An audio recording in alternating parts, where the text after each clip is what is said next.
क्या आपने कभी ऐसा क्रोध महसूस किया है जो आपकी सांसें तेज कर दे, धड़कनों को असंतुलित कर दे और आंखों में आंसू नहीं बल्कि आग भर दे? क्या किसी ने आपको इस हद तक तोड़ा है कि आप क्षमा नहीं कर पाए? और जब भी उसका चेहरा, उसका नाम, उसकी याद आती है, आपके भीतर कुछ जलने लगता है। आपने जीवन में आगे बढ़ने की कोशिश की, पर मन बार बार उसी पुराने घाव पर लौट आता है और फिर आपके भीतर चुपचाप पनपने लगता है एक क्रोध जो अब गुस्से जैसा नहीं लगता, वो जैसे आपकी एक आदत बन गया हो। पर सवाल है, क्या इस आदत को बदला जा सकता है? क्या गुस्से की ज्वाला को प्रेम की लौ में बदला जा सकता है? परमहंस योगानंद कहते हैं, क्रोध उस अग्नि की तरह है जो सबसे पहले उसी बर्तन को जलाती है जिसमें वह रखी जाती है। इसलिए आज हम उस गहराई तक उतरेंगे जहां क्रोध जन्म लेता है और उसी गहराई से उसे शुद्ध करेंगे। न किसी को दोष देंगे, न अपने को दंड, सिर्फ एक साधना, योगानंद की भाव ऊर्जा साधना। हमने बचपन से यही सीखा है, गुस्सा मत करो, गुस्सा बुरा है, गुस्से से रिश्ते टूटते हैं। पर योगानंद जी हमें सिखाते हैं, क्रोध बुरा नहीं है, वह केवल दिशा भटकी हुई ऊर्जा है। क्रोध भीतर की वो शक्ति है जो जब प्रेम, समझदारी और शांति से दूर हो जाती है तब वह अपने स्वरूप को खो देती है। ये ठीक वैसा ही है जैसे नदी जब अपने किनारों को तोड़ देती है तो वह बाढ़ बन जाती है। तो क्या हमें उस शक्ति को खत्म कर देना चाहिए? नहीं, हमें उसे साधना में बदलना है। क्रोध हमें बहुत कुछ सिखाता है। ये बताता है कि हमारे भीतर अभी भी अपूर्णताएं हैं। ये दिखाता है कि कोई जख्म है जिसे हमने दबा दिया है, और ये याद दिलाता है कि हम अभी भी बाहर से परिभाषित हो रहे हैं। तो पहला प्रश्न, क्रोध क्यों आता है? जब हमें किसी से कुछ अपेक्षा होती है कि वह हमें समझेगा, हमारा सम्मान करेगा, हमारी मदद करेगा, और वह नहीं करता, तब हमारे भीतर एक टूटन होती है और वह टूटन बाहर क्रोध बनकर प्रकट होती है। असल में हम उस व्यक्ति पर उतने नाराज नहीं होते जितने उस उम्मीद पर जो अधूरी रह गई। अब सोचिए, आपने किसी अपने से प्रेम किया पर उसने आपको अनदेखा कर दिया। आपने ईमानदारी से काम किया पर फिर भी आलोचना मिली। आपने किसी की मदद की पर बदले में अपमान मिला। तो क्रोध आया, पर उस क्रोध में सिर्फ दूसरों की गलती नहीं, हमारी अपेक्षा की परछाई भी शामिल थी। पर इसका मतलब ये नहीं कि हम दोषी हैं। इसका मतलब सिर्फ इतना है कि हमें भीतर देखने की जरूरत है। अधिकतर लोग क्रोध को दबा देते हैं क्योंकि समाज ने सिखाया है कि अच्छे लोग गुस्सा नहीं करते। पर योगानंद जी कहते हैं, जो भावना को दबाता है वह कभी शुद्ध नहीं कर सकता। इसलिए पहला अभ्यास है क्रोध को देखना। जब भी आप क्रोधित हों, बैठ जाएं, अपनी आंखें बंद करें और उस भावना को देखें जैसे आप किसी चलचित्र को देख रहे हों। न उसे सही कहें न गलत, बस उसे देखें। देखें कि आपकी सांस तेज हो गई है, आपका चेहरा गर्म हो गया है और मन में पुराने दृश्य बार बार आ रहे हैं। इस देखना ही पहला प्रकाश है, क्योंकि जहां प्रकाश है वहां अंधकार टिक नहीं सकता। जब आप क्रोध जैसी तीव्र भावनाओं को देखना सीख जाते हैं तो योगानंद जी की पहली साधना शुरू होती है, जिसे वे कहते हैं श्वास के साथ भावना की साधना। इस अभ्यास में आपको बस शांत होकर बैठना है, आंखें बंद कर लेनी है और ध्यान को अपने भीतर ले जाना है। अब गहरी सांस लें और मन में कहें, मैं देख रहा हूं। फिर सांस छोड़ते समय धीरे से दोहराए, यह भावना मेरे भीतर है पर मैं इससे बड़ा हूं। इस सरल लेकिन प्रभावशाली अभ्यास से आपकी पहचान धीरे धीरे उस भावना से अलग होने लगती है। आप ये समझने लगते हैं, मैं वह नहीं जो गुस्से में चिल्ला रहा है, मैं वह नहीं जो अपमान में कांप रहा है, मैं वह नहीं जो बदले की भावना से भरा है। मैं तो वह चेतना हूं जो इसे देख रही है। मैं गवाह हूं जो देख सकता है, समझ सकता है और सबसे बड़ी बात, मुक्त हो सकता है। यही साक्षी भाव ही पहला दरवाजा है जहां से आत्मिक उपचार शुरू होता है। अब हम पहुंचते हैं योगानंद जी द्वारा बताए गए एक अत्यंत प्रभावशाली अभ्यास पर, जिसे वे कहते हैं क्षमा की ऊर्जा प्रक्रिया। यह अभ्यास आपके भीतर संचित क्रोध, अपमान और पीड़ा को प्रेम और शांति में रूपांतरित करने की गहराई से जुड़ी विधि है। इसके लिए सबसे पहले उस व्यक्ति की छवि मन में लाए जिसने आपको सबसे अधिक पीड़ा दी है, चाहे वह वर्तमान में हो या अतीत का कोई अनुभव। अब कल्पना करें कि वह व्यक्ति एक स्वर्णिम दिव्य प्रकाश में खड़ा है, ऐसा प्रकाश जो किसी भी नकारात्मकता को शुद्ध कर सकता है, जो घावों को भर सकता है और जो दोनों आत्माओं को ईश्वर की करुणा में लपेट सकता है। फिर मौन में अपने भीतर कहें, मैं तुम्हें क्षमा करती हूं जैसे प्रभु ने मुझे क्षमा किया है। प्रारंभ में आपका मन इसका विरोध करेगा, क्योंकि अहंकार और चोट साथ मिलकर क्षमा का मार्ग रोकते हैं। लेकिन यदि आप इस अभ्यास को रोज करें तो आप अनुभव करेंगे कि धीरे धीरे आपके भीतर का क्रोध पिघलने लगा है। वह भावनात्मक बोझ जो वर्षों से आपकी छाती पर बैठा था, अब प्रकाश में बदलकर उड़ने लगा है। यही क्षमा की शक्ति है जो केवल संबंधों को नहीं, आपकी आत्मा को भी हल्का कर देती है। क्रोध के बाद जो ऊर्जा भीतर उठती है वह केवल नष्ट करने वाली नहीं होती, उसमें बदलाव लाने की अपार क्षमता भी छुपी होती है। योगानंद जी कहते हैं, जहां भावना है वहां दिशा दो, वरना वह तुम्हें गिरा देगी। यही कारण है कि क्रोध के तुरंत बाद यदि कोई सबसे बड़ी शक्ति होती है तो वह है कर्म। क्रोध की उसी ऊर्जा को यदि आप सेवा में बदल दें तो वह नकारात्मकता को जलाकर चेतना की अग्नि में रूपांतरित कर देती है। अगली बार जब आप बहुत क्रोधित हों तो किसी अनजान को कुछ अच्छा कहिए, किसी जरूरतमंद की मदद करिए या फिर किसी के लिए मौन में प्रार्थना करिए, भले ही वह व्यक्ति वही क्यों ना हो जिससे आप नाराज हैं। यह कोई नैतिक दंड नहीं, बल्कि ऊर्जा की दिशा बदलने की साधना है।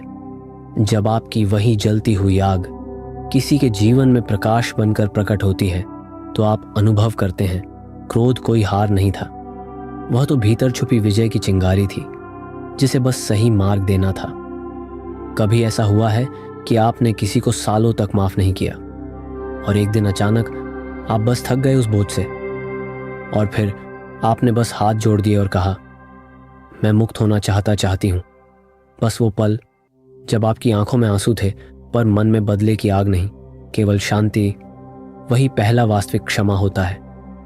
और वहीं से शुरू होती है आत्मा की वापसी अपने प्रकाश की ओर। जिस क्षण आपने पहली बार किसी को भीतर से माफ किया, ना मजबूरी में, ना डर में, ना किसी धार्मिक सिद्धांत के तहत, बल्कि इसलिए कि आप अब और क्रोधित नहीं रहना चाहते थे, उस क्षण आपने अपने भीतर एक दरवाजा खोला। वो दरवाजा अब शांति की ओर जाता है, वो दरवाजा अब आनंद की ओर ले जाता है। पर सबसे गहरा, वो दरवाजा अब आपको ईश्वर की करुणा से जोड़ता है। पर यह यात्रा यहीं खत्म नहीं होती, क्योंकि अब प्रश्न यह नहीं है कि क्रोध को क्षमा में कैसे बदले। अब प्रश्न यह है कि खूब क्षमा से भी आगे क्या है।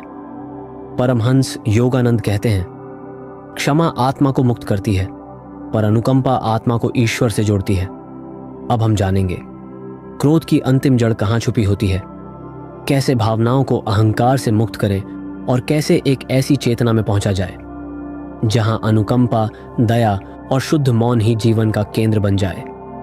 अब तक हमने सीखा कि क्रोध किसी अपमान, अस्वीकार या पीड़ा से उपजता है, पर अब सवाल उठता है, कौन है जो अपमानित होता है?